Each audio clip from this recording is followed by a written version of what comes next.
Afra Saraçoğlu, Bulgaristan'ın yeni marka elçisi oldu. Oyuncunun işbirliği kapsamında markanın mücevher, saat ve aksesuar dünyasında koleksiyonlarını temsil edeceğini duyurdu.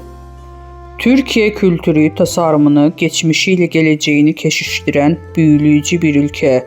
Afra Saraçoğlu'nun Bulgar ailesine katılmasının buradaki varlığımızı güçlendiren bir adım olmasını hedefliyoruz.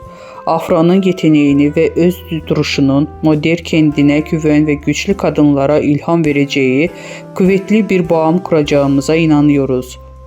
Afra Saraçoğlu ise Bulgarların Türkiye'deki marka elçisi olmaktan onur duyduğunu belirtti. Bizden bu kadar arkadaşlar. Videoların devamını gelmesini istiyorsanız kanalımıza abone olmayı unutmayalım. Hoşça kalın.